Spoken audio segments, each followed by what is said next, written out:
Muy buenos días, apreciados oyentes, mis hermanos en la fe.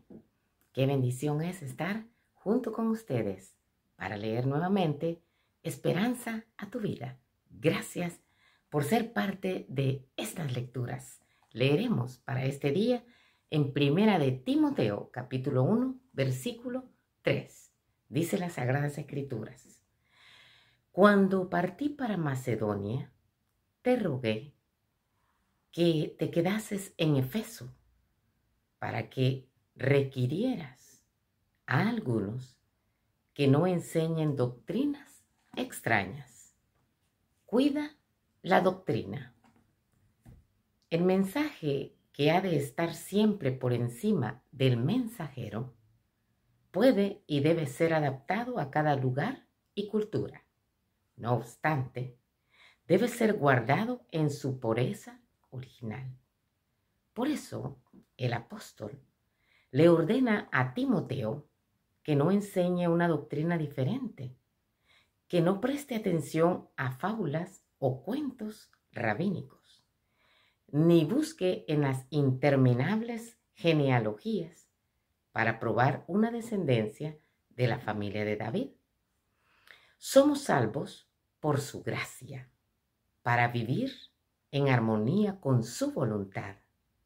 Este es el Evangelio y esta es la doctrina que hay que cuidar.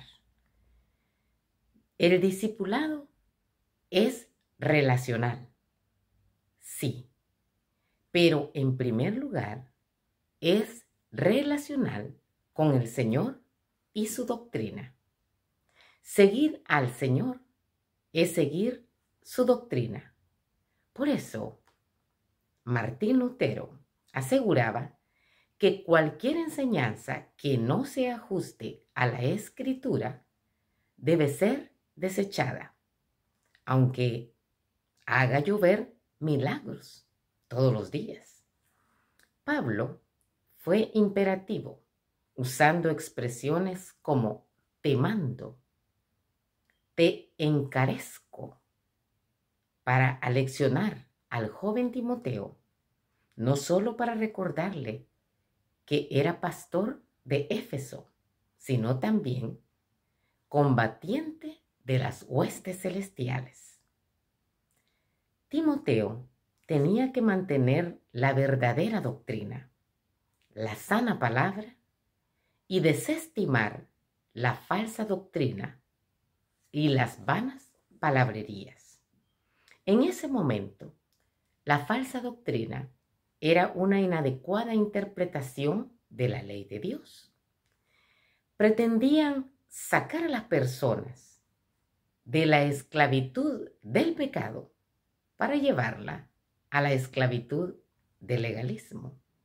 Y nosotros, mi amado en la fe, ¿qué podremos decir?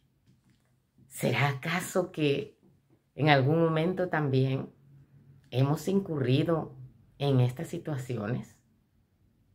Que en vez de presentar a Jesucristo nuestro Salvador, a quien se le debe toda la honra y la gloria, quien murió por ti y por mí, empezamos también nosotros a presentar formalidades.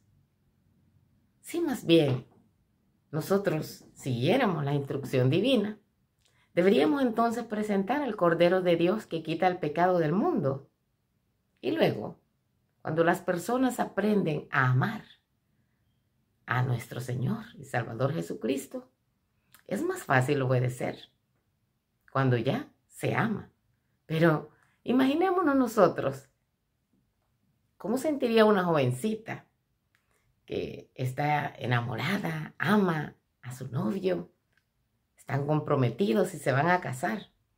Pero si le dicen, bueno, te vas a casar, jovencita, pero ya sabes que tienes que levantarte temprano, hacer el desayuno a este hombre, luego alistar toda la casa, lavar, planchar, limpiar la casa y estar listo con el almuerzo para cuando venga a comer. Y de remate también, en la cena, estar atenta, descansada, sonriente, para esperar a su esposo y con otra cena fresca. Y tienes también que lavarle toda la ropa y planchar. Haz la cuenta de cuántas ropas tienes que planchar y lavar y tener lista. Y después cuando vengan los hijos. Si nos ponemos en ese estilo, creo que ninguna muchacha jovencita estaría tan deseosa de casarse. Así que presentemos primero a nuestro Señor Jesucristo, su obra maravillosa y redentora. Y luego las personas no sentirán la fatiga de la obediencia, porque estarán amando a Jesucristo por su inmenso amor mostrado en la cruz del Calvario. ¿Qué les parece? Bueno, dice el apóstol Pablo también, aunque nosotros sabemos que la ley tiene la función de señalar el pecado, no de salvar. Tiene su lugar, pero no debe ser presentada primeramente.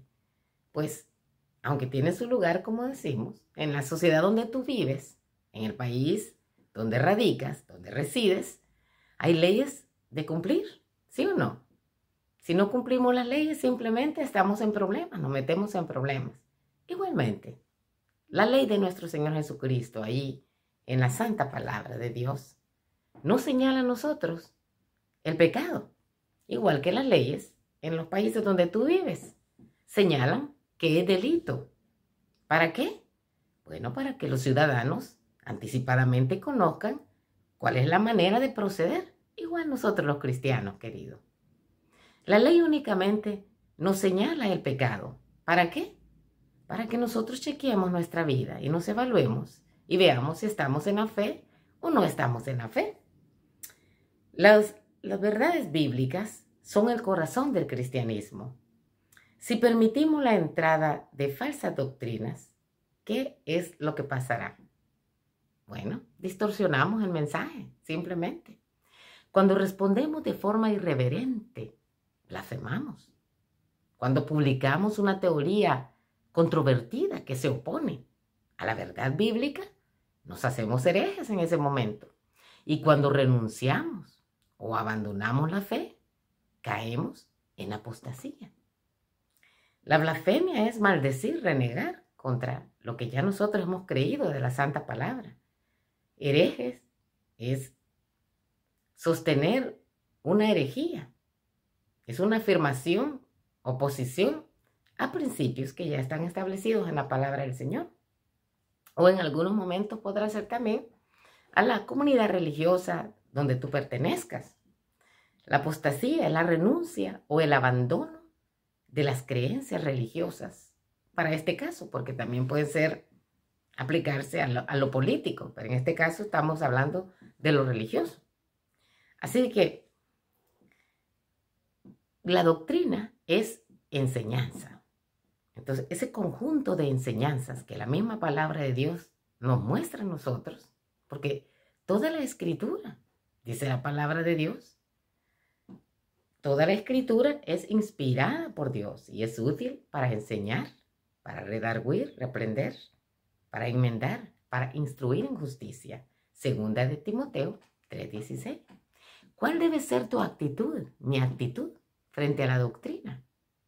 Romanos 6:17 nos dice, aunque fuisteis esclavos, llegasteis a ser obedientes por la gracia de Cristo.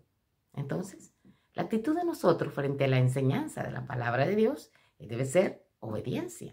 Primera de Corintios 15, 1 al 4, también nos dice que hay que recibir el evangelio. Cristo nació, vivió, Cristo murió, resucitó, nos perdona de nuestros pecados, ha vencido el pecado en la humanidad por la gracia de Dios y vendrá nuevamente. Hechos capítulo 2, versículo 42, nos habla de la devoción que debemos de tener tú y yo frente a la doctrina, a la enseñanza bíblica. Y perseveraban firmes, dice, en la doctrina de los apóstoles, en la comunión unos con otros, en el partimiento del pan y en la oración. ¿Qué más nos enseña? ¿Cuál es la actitud que debemos de tener frente a la doctrina bíblica? Firmeza. Segunda de Timoteo 1:13 dice, retén la forma de las sanas palabras que oísteis de mí en la fe y el amor de Cristo Jesús. ¿Para qué nos sirve entonces estas enseñanzas, esta doctrina bíblica? Para que adornen lo que decimos ser nosotros, cristianos. Tito 2:10 dice que no roben, antes que se muestren confiables, leales, para que en todo adornen la doctrina de Dios, nuestro Salvador. Hay doctrinas esenciales entonces que debemos de enseñar, ¿como cuáles? La inspiración de la palabra de Dios es esencial, fundamental. La divinidad de Cristo. Algunas personas dicen que Cristo no era Dios. Y bíblicamente está demostrado la divinidad de Cristo, su encarnación, la resurrección de Cristo, el pronto retorno de Cristo Jesús, la salvación por la fe.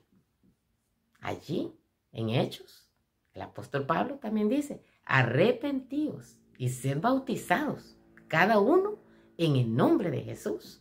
¿Para qué? Para el perdón de pecados, y recibiréis el don del Espíritu Santo. Bendito sea el Señor. Entonces tenemos esta maravillosa enseñanza, la salvación por la fe. La falsa doctrina puede disfrazarse. Yo no sé cuántas veces también nosotros hemos caído en esta situación, en donde creemos que estamos en una sana doctrina, pero estamos cayendo en la tradición. Y la tradición, querido, no es lo que la Biblia dice. También la experiencia personal, muchas veces nosotros queremos enseñarle a las personas de acuerdo a nuestro vivir, a nuestra experiencia. Pero es más bien la Biblia lo que nos tiene que decir a nosotros cómo vivir. A veces también nos confiamos en los sentimientos, en las emociones. Y si hay algo en lo que debemos de desconfiar, mi amado en la fe, apreciado oyente, es en nuestras emociones. Porque la palabra de Dios, inclusive a Dios, debemos de adorarlo, no porque hoy me sienta contenta, extrovertida, feliz, triste, abatida. No, los sentimientos son subjetivos. Tienen su lugar, por supuesto. Pero en cuanto a la doctrina bíblica, hay que desconfiar de los sentimientos, porque en un momento tú estás eufórico y alabas a Dios, lo adoras, lo gritas por donde quiera que eres cristiano, pero llega un momento en tu vida que, como quien dice, nos viene el periodo de las 7 vacas flacas, aún espiritualmente. Y allí cuando estás triste y desanimado, ya no hablas de Cristo, ni das gloria a Él, ni vives una vida dentro de los parámetros que Dios establece bíblicamente. Así que por eso no podemos confiar en los sentimientos tampoco, o en las opiniones propias. Ya en otras ocasiones hemos hablado acerca de ello. Decía John Owen, si las revelaciones privadas concuerdan con las Escrituras, entonces resultan innecesarias. Si no concuerdan, entonces son falsas. Y quiero terminar trayendo a colación las palabras de este monje, Martín Lutero. En definitiva, decía él, no es la Iglesia la que debe determinar lo que enseña la Escritura. Al contrario, es la Escritura la que determina lo que enseña la Iglesia. Abramos las puertas de nuestro corazón a la sana doctrina, a la palabra de Dios, al Evangelio de Cristo, que es salvación, el Evangelio eterno, que va desde el libro de Génesis hasta el libro de Apocalipsis. Quiera Dios que tú puedas abrir tu entendimiento al llamado de Cristo Jesús, que está tocando a tu puerta.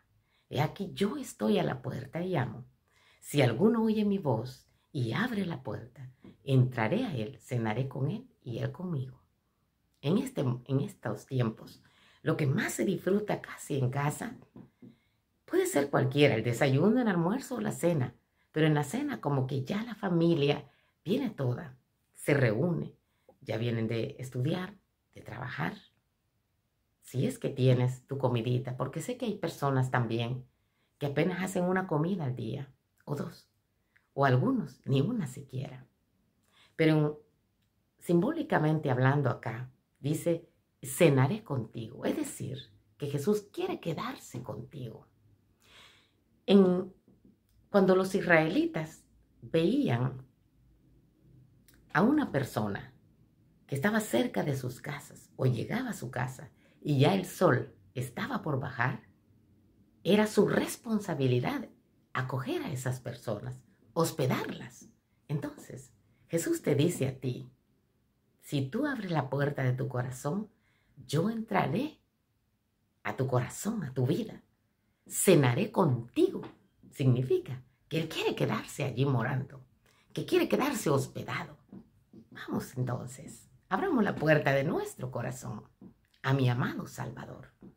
Si Él quiere, aquí nos vamos a encontrar en una próxima oportunidad. La paz de Cristo quede contigo. Amén.